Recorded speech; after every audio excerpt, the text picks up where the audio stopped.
ओ ओ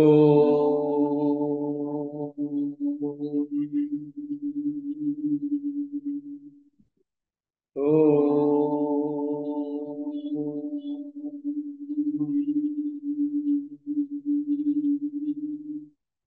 आतापर्यंत आपण गेले सुमारे 3 महिने आत्मविद्येचा अभ्यास करत आहोत. फिलॉसॉफीचा अभ्यास कसा करावा याबद्दल ब्लव्हॅट्स्कीनी स्वतः मार्गदर्शन केलेलं आहे. त्यांचं पुष्कळसं लिखाण आय.सी. सनवेल, सिक्रेट डॉक्ट्रीन, की to theosophy, voice of silence आणि इतर असंख्य लेख, हे लिखाण आज आपल्याला उपलब्ध आहे. थिओसॉफीचं सोर्स मटेरियल, आधुनिक आत्मविद्येचं एक अधिकृत असं साहित्य म्हणून त्याच्याकडे पाहिलं जातं. त्याचबरोबरीने आणखी एक महत्त्वाचं साधन जे थिओसॉफीच्या अभ्यासकांना उपलब्ध आहे ते म्हणजे महात्म्यांनी लिहिलेली पत्र. थिओसॉफीच्या आरंभ काळामध्ये एपिसिनेट आणि एवो ह्यूम या दोघांना त्यांनी महात्म्यांना जी पत्र लिहिली आणि महात्म्यांनी त्या पत्रांना जी उत्तरं दिली, तो पत्रव्यवहार आज आपल्या सर्वांना थिओसॉफीच्या अभ्यासकांना उपलब्ध आहे. आणि ही माहिती प्रत्यक्ष आपल्याला महात्म्यांच्या तोंडून उपलब्ध असल्यासारखी असल्यामुळे तिचं महत्त्व हे विशेष आहे. आपण म्हणून यथावकाश जसा आपला अभ्यास प्रगतीपथावर राहील तसं हे जे अधिकृत असे थिओसॉफिकल माहितीचे, आत्मज्ञानाचे अधिकृत सोर्सेस आहेत, त्याचं जरूर अध्ययन केलं पाहिजे. HPBनी सांगितलेलं आहे की थिओसॉफीचं अध्ययन करताना काही गोष्टी तुम्ही अगोदर निश्चितपणे मनात ठेवून त्याचा अभ्यास केला तर तो अधिक उपयुक्त ठरेल. थिओसॉफीची जी काही विशेष वैशिष्ट्ये आहे ती म्हणजे लाईफ इज वन, जीवन हे आपल्याला विविध स्वरूपामध्ये जरी दिसत असलं तरी हे जीवन एकच आहे. एकच प्रवाह विविध जीवांच्या माध्यमातून संचलित झालेला आपल्याला दिसून येतो. देह वेगळे असले तरी प्राण हे एकच असतं, हे विसरून चालणार नाही. दुसरी महत्त्वाची गोष्ट म्हणजे पदार्थ आणि चैतन्य ह्या दोन वेगळ्या गोष्टी आहेत, परंतु तरी सुद्धा त्या दोहोंचाही उगम एकच आहे. There is no dead matter असं ब्लव्हॅट्स्की म्हणतात. म्हणजे आपल्याला अनेक वस्तू निर्जीव दिसतात पण त्याही सजीव असतात, कारण त्यांच्यामध्ये जीवन आहे, फक्त ते जीवन आपल्या दृष्टीला जाणवत नाही. असं आध्यात्मिक साहित्यामध्ये आपल्याला वर्णन आढळतं की ज्याला आपण खनिज सृष्टी म्हणतो त्या सृष्टीमध्ये सुद्धा जीवन आहे, फक्त ते सुप्त आहे.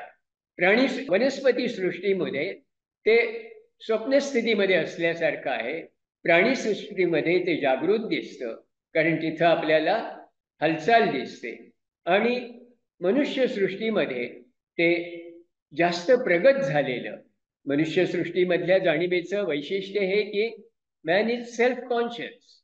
इतर प्राणी सृष्टीमध्ये जाणीव असली तरी स्वतःची वेगळी स्वतंत्र जाणीव त्या सृष्टीमध्ये आपल्याला दिसत नाही. पण माणसाला मात्र मी इतराहून वेगळा आहे ही जाणीव असते आणि तेच माणसाचं वैशिष्ट्य आहे. आणि म्हणूनच थिओसॉफीच्या अभ्यासातून आपल्याला ही स्वतःची वेगळी जाणीव जाणवल्यामुळे आपल्या उत्क्रांतीला ह्या ज्ञानाचा उपयोग करून घेता येईल याचीही जाणीव होते. माणसाच्या ठिकाणी जसं स्वतःची जाणीव आहे तसंच ईश्वरी चैतन्य आहे. आपण ज्यावेळी उत्क्रांतीच्या प्रक्रियेचा अभ्यास करतो त्यावेळी प्राणीसृष्टीतला संघात जीव किंवा ज्याला आपण ग्रुप सोल म्हणतो, सामुदायिक आत्मा म्हणा वाटल्यास, ते प्राणी ज्यावेळी मनुष्य सृष्टीच्या सान्निध्यात येतात, बरेचदा आपण त्यांना पाळतो त्यावेळी माणसाचा प्रभाव त्यांच्यावर पडायला लागतो आणि सामुदायिक आत्म्यापासून त्यांचा आत्मा हळूहळू स्वतंत्र अलग व्हायला लागतो आणि त्याच वेळी त्याच्यामध्ये दुसऱ्या लोगॉसची शक्ती किंवा तेजो किरण त्या जीवात्म्यामध्ये प्रवेश करतात आणि त्याला व्यक्तीकरण प्राप्त होतं, इंडिव्हिज्युअलायझेशन ज्याला आपण म्हणतो. हा महत्वाचा फरक मानवाच्या दृष्टीने उत्क्रांतीमधला एक मोठा टप्पा आहे आणि यामुळेच आदिमानवापासून आतापर्यंत प्रगत झालेल्या मानवी वंशाला एक मोठी दीर्घकालीन परंपरा लाभलेली आहे आणि ही परंपरा जतन करत गेल्यामुळे आपल्याला दिसतं की मानवी संस्कृती सिव्हिलायझेशन वेगवेगळ्या मानवी वंशामधून अख्ख्या पृथ्वीच्या वेगवेगळ्या खंडामध्ये उदयाला आलेले आपल्याला दिसून येतात. असंस्कृत आदिमानवापासून आजचा सुसंस्कृत असा मानव उदयाला आलेला आहे. त्याच्या विविध क्षमतांचा उत्क्रांतीच्या ह्या प्रक्रियेमध्ये विकास होत आलेला आहे. हा विकास केवळ शास्त्रीय उत्क्रांतीवादाप्रमाणे देहाचा विकास नसून तो त्याच्या ठिकाणी बसत असलेल्या दैवी जाणीवेचा आविष्कार आहे. थिओसॉफिकल वाङ्मयामध्ये आपण त्याचा उल्लेख अनफोल्डमेंट ऑफ कॉन्शियसनेस असा करतो. उत्क्रांती जी होते ती फॉर्मची म्हणजे देहांची होते आणि देह हे जाणीवेचं साधन आहे.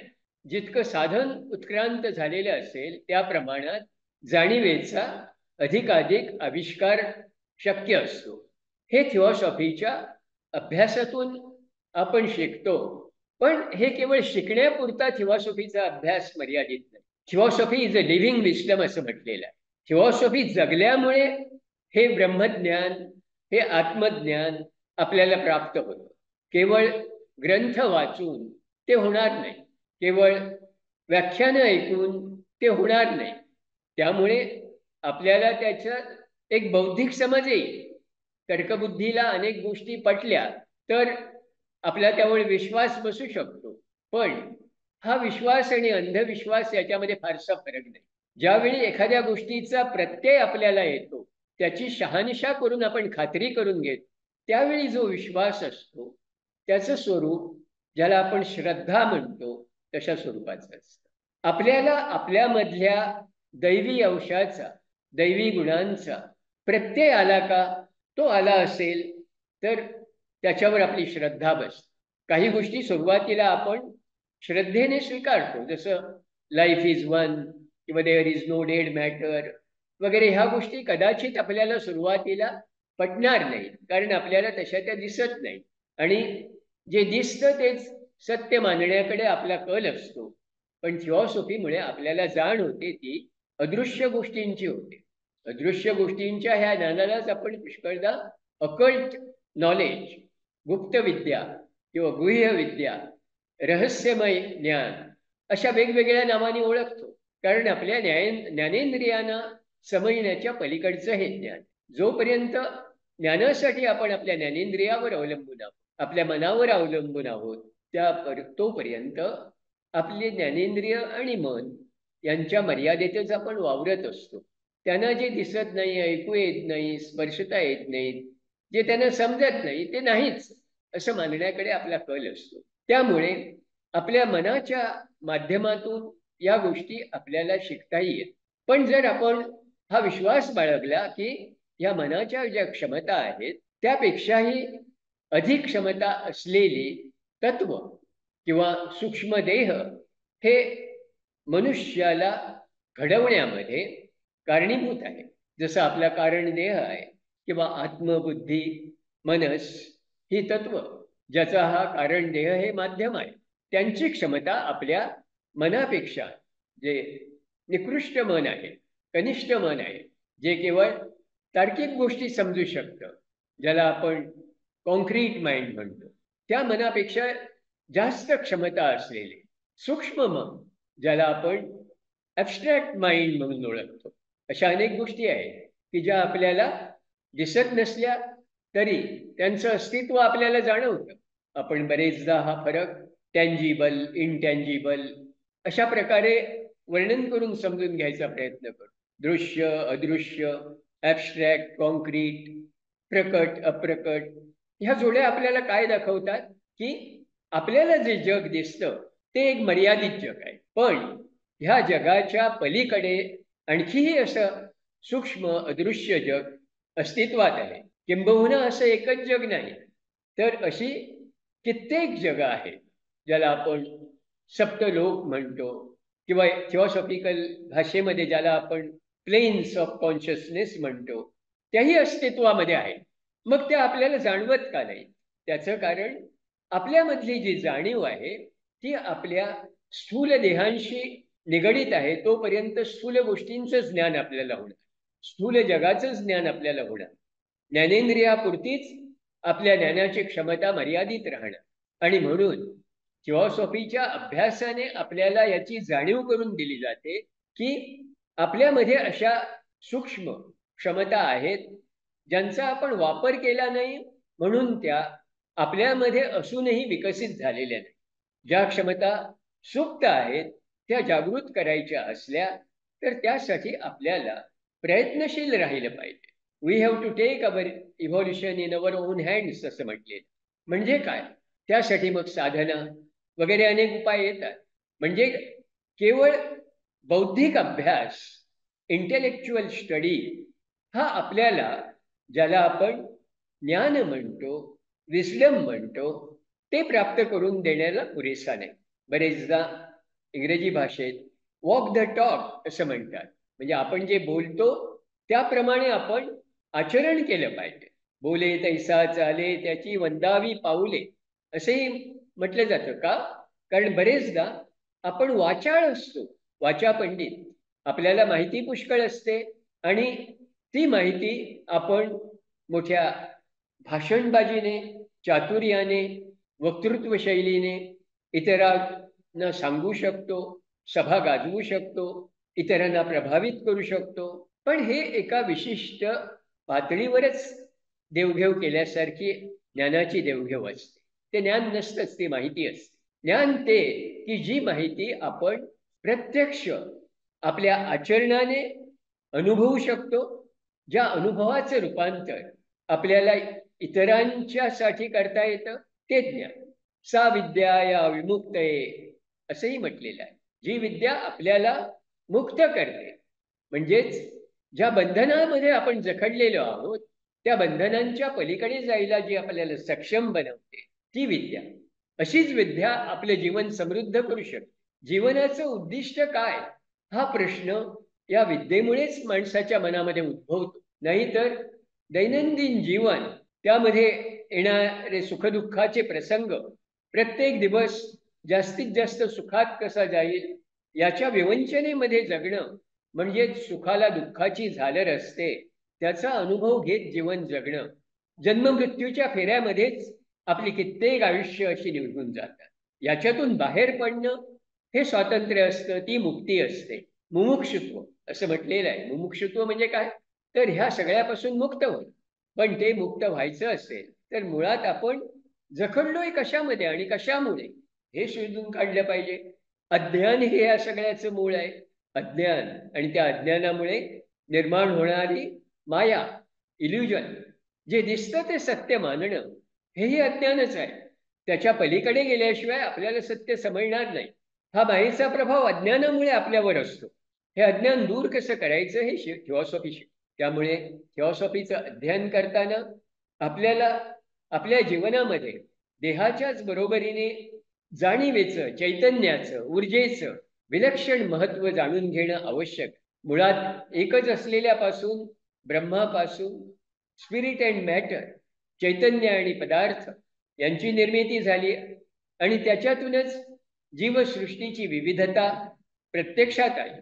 हे विपुलत्व, ही मल्टिप्लिसिटी, पण त्याच्यामागे असलेलं एकत्व, हे दोन्हीही एकसमयावच्छेदे जाणण्याची क्षमता ज्यावेळी आपल्याला येईल त्यावेळी वास्तवतेचं खरं दर्शन आपल्याला होतं. या वास्तवतेपासून जोपर्यंत आपण दूर असतो तोपर्यंत आपण अज्ञानातच असतो तोपर्यंत आपण मायेच्याच प्रभावाखाली असतो आणि त्यामुळे सत्यापासूनही दूर असतो. आणि म्हणून मानवी जीवनाचं जे उद्दिष्ट आहे पूर्णत्वाला पोचण्याकडे आपली ही वाटचाल आहे. खरं आपल्यामध्ये जे दिव्यत्व आहे ते सूक्ष्म आणि सुप्त रूपात आहे, ते पूर्णपणे प्रकट करणं हे जीवनाचं उद्दिष्ट आहे. आणि ज्यांच्यामध्ये ते प्रकट झालंय असे पूर्ण पुरुष, ज्यांना आपण ॲडेप्ट्स असं म्हणतो किंवा जीवनमुक्त पुरुष म्हणतो, ते इतर सर्व मानवजातीला त्याची जाणीव करून देण्यासाठी आणि त्यांचा विकास त्या जाणीवेतून साधण्यासाठी मुक्त होऊनही पुन्हा आपल्यामध्ये, आपल्या ह्या लोकामध्ये वावरत असतात. ते आणि त्यांच्या शिष्य संप्रदायाच्या मार्फत हे कार्य चालू असतं. त्यालाच आपण पुष्कळदा दैवी योजना, डिव्हाइन प्लॅन या नावाने ओळखतो. त्यांचं विविध प्रकारचं कार्य चालू असतं. Inner government of the world, विश्वाचं प्रशासन ह्या अंतरंगातील शासनाकडून होत असतं. द ग्रेट व्हाईट ब्रदरहूड ते हे खरे शासक आहे, प्रशासक आहे. फक्त आपल्याला त्याची जाणीव नसते. अनेक गोष्टी आपल्याला वाटतं आपण करतोय, माणूस करतोय, निसर्गावर आपण विजय मिळवला, असंही एक स्वप्न माणूस पाहत असतो. मी करतो ही जाणीव अज्ञानातून निर्माण झाली. हे तेव्हा समजतं की आपल्याला जे काही ज्ञान होतंय, आपल्याला ज्या काही प्रेरणा मिळत आहेत, त्या ज्यांच्याकडून मिळतात त्यांचं अस्तित्व सूक्ष्म स्तरावर असून ते विश्वव्यापक अशी एक संस्था चालवतात. त्या संस्थेमध्ये जसं आपली प्रशासनाची यंत्रणा असते आणि त्याच्यामध्ये सर्वाधिकार असलेल्या व्यक्तीपासून अगदी कनिष्ठ स्तरापर्यंत सगळे हे प्रशासन चालवण्यामध्ये सहभागी असतात, तसंच अंतरंगामध्ये ही प्रशासन यंत्रणा, ज्याला द ग्रेट व्हाईट ब्रदरहूड किंवा सिद्ध संघ या नावाने ओळखलं जातं, त्यांच्याकडून चालवलं जातं. ह्या सगळ्या गोष्टींचं ज्ञान आपल्याला ज्यावेळी आपण थिओसॉफी अभ्यासतो तेव्हा लक्षात येतं. वेगवेगळे धर्म आहेत, त्या धर्मांची वेगवेगळ्या वेळी वेगवेगळ्या ठिकाणी स्थापना झालेली आहे. हे धर्मसंस्थापक सुद्धा या सिद्ध संघाचेच सभासद आहेत. मानवतेची विकासाची गरज ओळखून हे वेगवेगळे धर्म वेगवेगळ्या वेळी वेगवेगळ्या स्वरूपात तीच शिकवण, पण त्या त्या वेळच्या मानवतेला समजेल, उमजेल, उपयोगी पडेल अशा प्रकारे देण्यासाठी उदयाला आले. पण हेही ज्ञान पुष्कळदा मायेच्या प्रभावाखाली असल्यामुळे आपल्याला होत नाही. धर्माच्या नावाखालीच कितीतरी तंटे, बखेडे, संहार, युद्ध सुद्धा झालेली आहेत. त्याचं कारण आपण धर्माकडे स्वाभिमानाच्या भूमिकेतून बघतो. माझा धर्म, इतरांचा धर्म, खरा धर्म माझा, इतरांचा धर्म हा खोटा, इतरांची शिकवण ही कनिष्ठ, माझी शिकवण श्रेष्ठ, हे जे काय समजुतीचे घोटाळे आहेत ते खरं म्हणजे अज्ञान आहे. आणि ह्या अज्ञानाला आपण कवटाळून बसतो आणि त्यामुळे एकच मानवता, पण ती धर्माधर्मामध्ये, जाती जातीमध्ये, वर्णावर्णामध्ये विभागलेली आपल्याला दिसते. त्यातूनच अनेक पंथ, अनेक संप्रदाय हे उदयाला आले. खोटा अभिमान, प्रौढी हा त्याचाच भाग आहे. हे सगळे प्रकार थिओसॉफीच्या अध्ययनातून आपल्याला ज्यावेळी उमजतात त्यावेळी आपण धर्माची खरी शिकवण काय हे समजून घ्यायचा प्रयत्न करायला लागतो. आणि थिओसॉफीचा तो एक महत्वाचा उद्देश. थिओसॉफीमध्ये येण्यासाठी तुम्हाला कुठल्या विशिष्ट धर्माचे अनुयायी असण्याची गरज नाही. तुम्ही कुठल्याही धर्माचे अनुयायी असा किंवा कुठल्याही धर्माचे अनुयायी नसा, थिओसॉफीच्या दृष्टीने फरक पडत नाही. तुम्हाला खरोखर सत्य काय हे जाणून घ्यायची इच्छा असेल आणि त्यासाठी समविचाराच्या लोकांबरोबर एकत्र येऊन बंधुभावाने नांदण्याची तयारी असेल तर तेवढी गोष्ट थिओसॉफीमध्ये येण्यासाठी पुरेशी आहे. आणि मग थिओसॉफीमध्ये येऊन तुम्ही तुमचा स्वतःचा धर्म नीट समजून घ्या. तुमच्या धर्माची खरी शिकवण काय आहे हे समजून घ्या. म्हणजे तुम्ही धर्माचरणाने स्वतःची उन्नती करू शका. नाहीतर होतं काय, आपण फक्त रीतिरिवाज, वेगवेगळ्या प्रकारचं कर्मकांड याच्यामध्येच गुरफटून पडतो. त्यालाच धर्म समजतो, तेच धर्माचरण समजतो आणि त्याच्यामधला फरक हा धर्माधर्मामधला फरक असं समजून त्याच्यातून मग अनेक अनिष्ट गोष्टींना जन्म देतो किंवा त्या वादामध्ये आपण विनाकारण अडकतो. हे सगळं टाळायचं असेल आणि समाजाची पुन्हा आपल्याला नव्याने उभारणी करायची असेल आणि मानव जातीचा, अखिल मानव जातीचा विकास आपल्याला साधायचा असेल तर मानवता हाच खरा धर्म हे आपल्याला ओळखलं पाहिजे. खरा तो एकची धर्म जगाला प्रेम शिकवावे असं म्हटलेलं आहे. म्हणजे धर्म हा प्रेमावर आधारित असायला हवा, जाती धर्मावर नव्हे. मनुष्य धर्म काय, स्वधर्म काय, माझी स्वाभाविक प्रवृत्ती, माझं कर्तव्य, ज्या परिस्थितीत मी जन्माला आलो त्या परिस्थितीने मला जी जबाबदारी सोपवलेली आहे ती जबाबदारी पार पाडणं, माझ्या शिकांच्या सगळ्या सुप्त क्षमतांचा विकास करून ती पार पाडणं, स्वतःबरोबरच इतरांचाही विकास साधणं, असा हा व्यापक मानवता धर्म आहे जो थिओसॉफी शिकवते. तर धर्माची त्या दृष्टीने ओळख होण्यासाठी थिओसॉफीचा अभ्यास अनिवार्य आहे. असं म्हटलेलं आहे की theosophy is the cornerstone of future religions of the world. जगामध्ये अस्तित्वात येणारे जे भावी धर्म आहेत त्यांच्यासाठी थिओसॉफी ही कोनशिला आहे. पुढचे धर्म कोणतं तत्वज्ञान, कोणती शिकवण, कोणतं रूप घेऊन उदयाला येतील त्याची ही एक प्रकारे थिओसॉफी ही चुणूक आहे. त्यामुळे आत्ता थिओसॉफीचं अध्ययन जे करतील ते भावी पिढ्यासाठी एक नवी तयारी करत आहेत असं म्हणायला हरकत नाही. त्या दृष्टीने सिक्रेट डॉक्ट्रिन किंवा letters from the masters of wisdom याच्यामध्ये ज्ञानभंडार साठलेला आहे असं म्हणायला हरकत नाही. हे ग्रंथ समजून घेणं, त्यातलं तत्वज्ञान समजून घेणं हे केवळ तत्वज्ञान नाही आहे फिलॉसॉफी या अर्थाने, हे जीवनाचं ज्ञान आहे. लिव्हिंग विस्डम त्यासाठी म्हटलेलं आहे त्यांना. आपल्याला जीवनामध्ये ते कसं आणता येईल त्यासाठी प्रत्येक थिओसॉफिस्टला प्रवृत्त करणं हा या अध्ययनाचा उद्देश आहे. या मूलभूत ग्रंथावर नंतर अनेक थिओसॉफिस्टनी ग्रंथ लिहिलेले आहेत. त्याच्यामध्ये नंतरचे थिओसॉफीचे जे धुरीण आहेत, नेते आहेत, ॲनी बेझंट आहेत, लीडबीटर आहेत, त्यानंतरच्या काळात अनेक ऑकल्टिस्ट जसे जॉफ्रे हॉडसन किंवा थिओसॉफीचे नंतरचे अध्यक्ष George Arundale, C Jinarajadasa, N Sriram, I K Taimni, Radha Burnier, अनेकांनी आपापल्या परीने त्यांचं वैयक्तिक योगदान थिओसॉफीला दिलेलं आहे. त्याच्यातून थिओसॉफीचं अत्यंत समृद्ध असं साहित्य गेल्या 100-150 वर्षामध्ये उदयाला आलेलं आहे आणि हे असंच चालू राहील. कारण थिओसॉफी हे सतत उत्क्रांत होणारं ज्ञान आहे. ते फार पूर्वीपासून आपल्यापर्यंत एखाद्या नदीचा प्रवाह जसा उगमापासून दूरवर विस्तारत गेलेला असतो तसं हे ज्ञान आहे. सिक्रेट डॉक्ट्रिनच्या बाबतीत सुद्धा HPVने काय म्हटलंय, secret doctrine will not give you the truth but will show you the path to the truth. सत्याकडे जाण्याचा मार्ग ते दाखवेल, त्या मार्गावर वाटचाल कशी करायची यासाठी तुम्हाला मार्गदर्शक अशा सूचना, अशा टिप्स ते देईल. त्याचा उपयोग करून प्रत्येक अभ्यासकाने, प्रत्येक पिढीमधल्या अभ्यासकाने हा ज्ञानप्रवाह पुढे पुढे कसा जात जाईल यासाठी आपलं योगदान दिलं पाहिजे.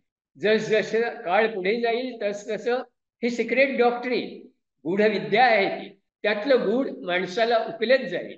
गेल्या 100-150 वर्षामध्ये त्याची मोठ्या प्रमाणावर उकल झालेली आहे. परंतु हा नुसता एक कोपरा वर केलेला आहे. ज्ञानाचा जो सागर आहे त्या सागरावर येणाऱ्या ह्या वेगवेगळ्या लाटा आहेत आणि त्यापासून आपल्याला जितकं शिकता येईल तितकं आपण शिकत गेलो तर आपल्या नंतरच्या पिढ्यांना त्याचा फायदा होणार आहे आणि आपणही पुन्हा पुन्हा पुनर्जन्मातून तो वारसा घेऊन, अधिक उत्क्रांत असा जीवनाचा वारसा घेऊन पुन्हा जन्माला येणार आहोत आणि त्यातूनच मानवतेचा हा उत्क्रांतीचा प्रवास अखेरच्या टप्प्यापर्यंत जाण्यासाठी आपल्या प्रत्येक थिओसॉफीच्या अभ्यासकाचं योगदान आपल्याला द्यायचं आहे.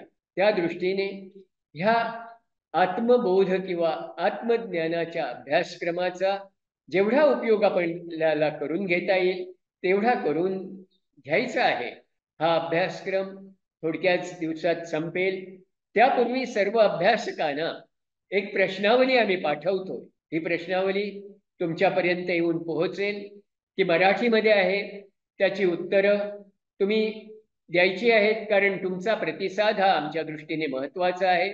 तुम्हाला या अभ्यासक्रमाचा कितपत उपयोग झाला हे आम्हाला त्याच्यावरून ओळखता येईल. त्याची उपयुक्तता कशी वाढवता येईल, त्याची व्याप्ती कशी वाढवता येईल, त्याचा जो उद्देश आहे तो कितपत सफल कसा करता येईल याची जाणीव तुमच्या ह्या प्रश्नावलीतून मिळणाऱ्या उत्तरावर अवलंबून राहील. त्यामुळे तुम्ही ह्या प्रश्नावलीचं उत्तर देण्यासाठी वेळ द्या, अभ्यासपूर्वक त्याची उत्तरं द्या आणि प्रत्यक्ष हजर राहून त्याबद्दल तुम्ही आमच्याशी चर्चा करा, सुसंवाद साधा. तुमची मतं आमच्यापर्यंत प्रत्यक्ष जेवढी पोहोचतील तितका त्याचा अधिक चांगला उपयोग करून घेता येणं शक्य आहे असं आम्हाला वाटतं. म्हणून हे आवाहन तुमच्यापैकी प्रत्येकाला आम्ही करत आहोत. तुमच्या प्रतिसादाची आम्ही वाट पाहत आहोत. या ठिकाणी आता हे सत्र मी संपवतो आणि वैश्विक प्रार्थनेने आपण याचा समारोप करूया.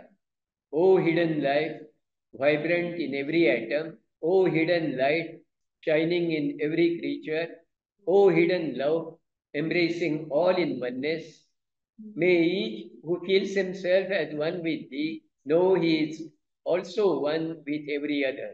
अभ्यास सत्र संपलेलं आहे.